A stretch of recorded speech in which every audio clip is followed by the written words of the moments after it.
नमस्कार दर्शकों, निवेशकों और सभी जो एलएलसी सोवलमाश की परवाह करते हैं। आप एलएलसी सोवलमाश चैनल पर हैं। यह स्पेशलिस्ट टाइम प्रसारण है।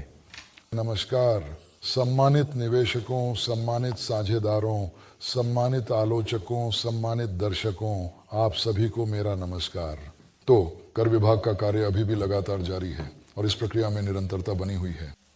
हमने रिफंड आवेदन किया है। कर विभाग हमें पूरी तरह से और गंभीरता से जांच रहा है। वे हमारे कार्यालय में आए, ऑन साइट जांच की, दस्तावेजों की भी समीक्षा की और कर्मचारियों से विस्तार से पूछताछ की। मृत आत्माओं यानी ऐसे कर्मचारी जो केवल नाम के लिए दर्ज हैं की तलाश कर रहे हैं। बार बार पूछते हैं, क्या आप यहाँ काम करते हैं? इमारत कैसी दिखती है? आपका कार्यस्थल कहाँ है? क्या आप बता सकते हैं कि कार्यालय किस मंजिल पर है? वे हर जानकारी की पुष्टि करना चाहते हैं।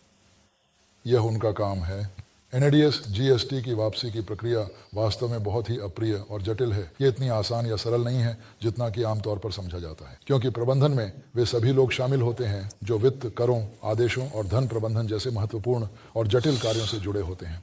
इन सभी जिम्मेदारियों के कारण उन पर हमेशा बहुत अधिक दबाव बना रहता है, क्योंकि उन्हें हर निर्णय सोच समझ कर लेना पड़ता है और हर प्रक्रिया को सावधानीपूर्वक संभालना होता है। जहाँ ये सब होता है वह है लेखा विभाग। ये काफ़ी गंभीर है, लेकिन निश्चित रूप से एनडीएस जीएसटी की बजट से वापसी न भी ली जाती तो चलता। लेकिन ये समझने के लिए कि एनडीएस क्या है, आइए थोड़ा हिसाब लगाते हैं। अब जैसा कि आप देख सकते हैं, हम जो वापसी ले रहे हैं वह लगभग 200 मिलियन रुपए की कुल राशि बनती है। ये 200 मिलियन क्या है? औसत मशीन की कीमत लगभग 7 मिलियन रुपए के आसपास ही है। अगर हम देखें तो यह संख्या लगभग 30 मशीनों के लगभग बराबर मानी जा सकती है। इसलिए यह भी उल्लेखनीय है कि यह कहा जा सकता है कि अधिकांश मशीन उपकरण जो इस परियोजना के अंतर्गत आते हैं वे मुख्य रूप से एनडीएस की वापसी के माध्यम से ही खरीदे गए हैं। कल हमारे प्रतिनिधियों, हमारे विशेषज्ञों और मोसगोर आर्किटेक्चर के विशेषज्ञों के साथ एक संयुक्त बैठक आयोजित की गई थी, जिसमें सभी प्रतिभागियों ने आपसी सहयोग और परियोजनाओं के विभिन्न पहलुओं पर विचार विमर्श किया। यह बैठक बहुत ही परिणामदायक रही। बहुत सी बातें स्पष्ट हुई और समझ में आईं।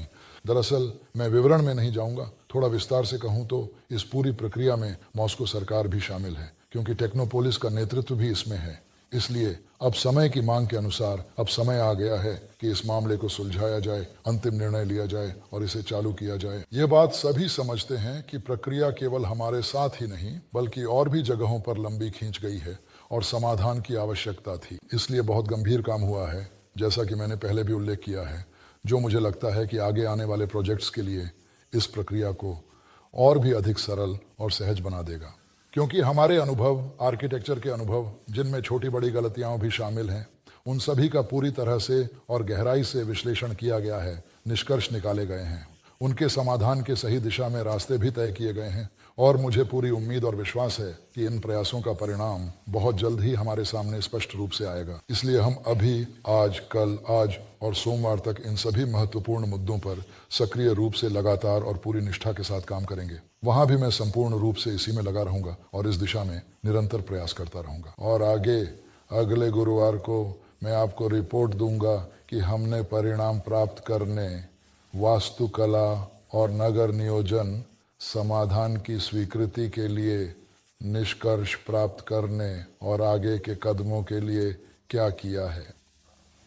अगर हम वीपी के सैन्य औद्योगिक परिसर में फिट नहीं होते तो क्या उत्पादन लाइन और रॉयल्टी छोटे क्वाडकॉप्टरों के लिए किसी ऐसे को बेच दें जो राज्य के साथ काम करना चाहता है, हमारे लिए नहीं।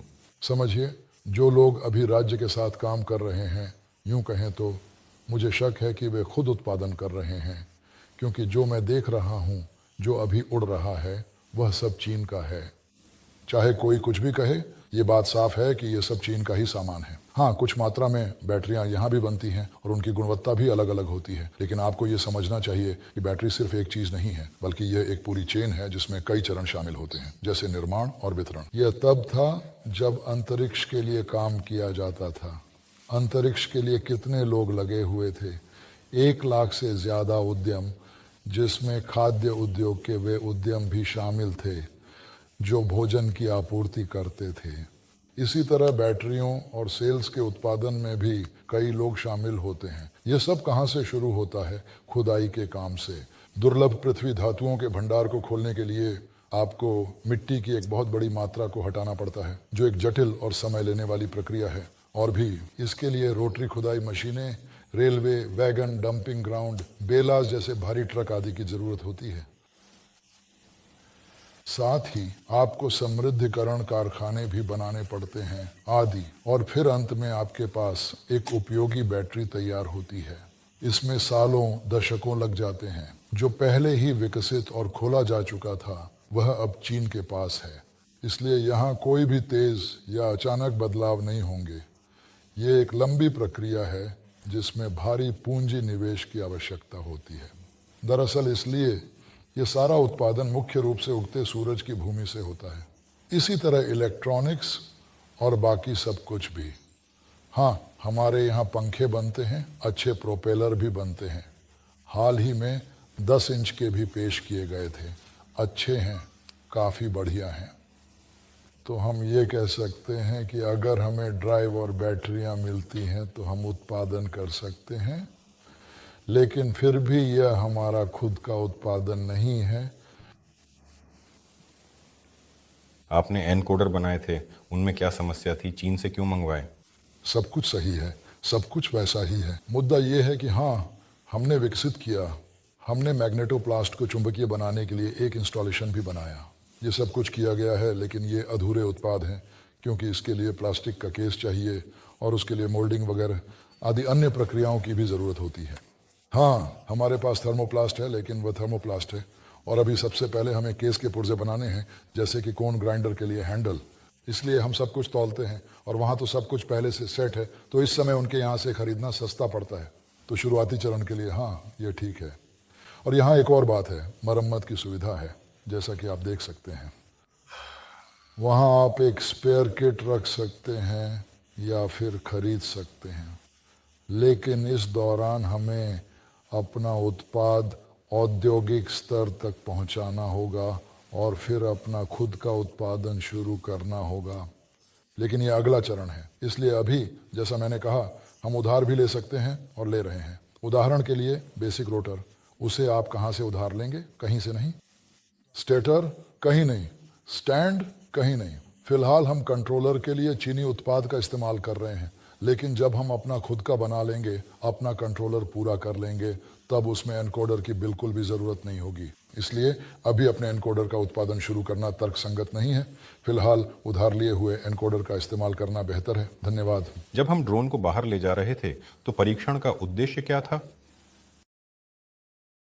छोटा सा लक्ष्य। सबसे पहले एक व्यवहार कमरे के अंदर होता है, जब यहाँ दीवारों से परावर्तित धाराएं होती हैं, अशांति होती है और यह प्लेट से जुड़ा होता है, ये सब बातें होती हैं थोड़ी देर के लिए। और दूसरी बात, जब आपने ध्यान दिया होगा, हमने उसे फिक्स नहीं किया था, यानी कि उसे स्थिर या जड़ित नहीं किया गया था। जैसा कि आपने देखा होगा, वह तो बंधा हुआ नहीं था। वहाँ हमें उसे सुरक्षित करना पड़ता है, लेकिन यहाँ हमने ऐसा नहीं किया। और उठाने की प्रक्रिया, सबसे पहले ये सब देखना, हाँ, इसे ऊपर उठाना, घुमाना, और साथ ही मनोवैज्ञानिक प्रभाव भी होता है। जांच लिया, फिर हमने लॉग्स निकाले, देखा कि फ्लाइट कंट्रोलर ने कैसे प्रतिक्रिया व्यक्त की, उसने क्या क्या क्रियाएं की, किस तरह से और कितनी अच्छी तरह से नियंत्रित किया। और निश्चित रूप से शॉक एब्जॉर्बर्स का काम भी ध्यान से देखा। दिलचस्प था उसे एक निश्चित ऊंचाई से गिराना। वहाँ लगभग 1.5 मीटर की ऊंचाई थी। 2 मीटर तक कह सकते हैं। हाँ, उसे फेंकना, गिराना, देखना कि क्या होता है, क्या शॉक एब्जॉर्बर पर्याप्त है या नहीं, क्योंकि हमने इसे ऐसे नहीं परखा था। ये सब जांच लिया गया है, और बात यह है कि मूल रूप से अब हम इस फ्रेम से विदा लेने वाले हैं। क्यों? क्योंकि यह फ्रेम कुछ खास और महत्वपूर्ण कार्यों के लिए ही बनाई गई थी। सबसे पहले जांचना था ये सूटकेस हिस्से कैसे काम करते हैं, शॉक एब्जॉर्बर, एकीकृत पावर मॉड्यूल, ये सब जांचा गया, जगह तय की गई, सब व्यवस्थित हुआ, लेकिन संरचना केवल सरल बनी, हल्की नहीं। क्योंकि ऐसी चीज़ें भी जांची गईं, जैसे कि क्या क्रॉस वेल्ड्स को मजबूत करना ज़रूरी है, क्योंकि अलग अलग बीम के लिए हमने तो बस आयताकार पाइपों को साधारण वेल्ड से ही जोड़ा था, बिना किसी अतिरिक्त प्रक्रिया के। क्या होता है, वह टिकती नहीं है। साफ है, समझ में आता है, अब प्लेट्स लगानी होंगी। हमें कोन ग्राइंडर के उत्पादन के लिए प्रमाण पत्र मिल गया है, ये बहुत ही बढ़िया है, लेकिन हमें समय समय पर नियमित रूप से बैच से बने हुए नमूने लेने होंगे और उन्हें परीक्षण के लिए भेजना होगा, यहाँ तक कि उन्हें भौतिक रूप से पूरी तरह से नष्ट होने तक। लेकिन यही प्रक्रिया कंट्रोलर और क्वाडकॉप्टर के मोटरों के साथ भी होगी।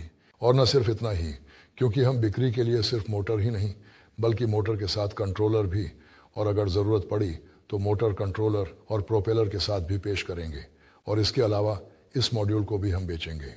जो भी खरीदना चाहेगा हम बेचेंगे, लेकिन इन सभी चीज़ों का अक्सर समय समय पर सावधानी पूर्वक परीक्षण किया जाएगा, यहाँ तक कि उन्हें भौतिक रूप से पूरी तरह से नष्ट होने तक। यह एक सामान्य प्रक्रिया है और इसके अलावा इसमें समय समय पर ऐसे बदलाव भी किए जाएंगे जो उपभोक्ता के अनुभव को बेहतर बनाएंगे और लागत को कम करेंगे। और अगर आज की बात करें तो आप देख सकते हैं कि फिलहाल इस समय मोतिल्योक पर कुल मिलाकर 35वां पैकेज अभी भी लगा हुआ है। ये पैकेज आया कहाँ से?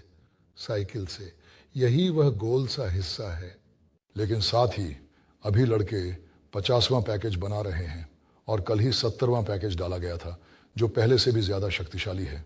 और इन्हीं प्लेटों पर हम अलग अलग ज़रूरतों और अलग अलग उत्पादों के लिए अलग अलग क्षमता के, अलग अलग पावर के मोटर बनाएंगे, जिनकी लोड उठाने की क्षमता और शक्ति भी अलग अलग होगी।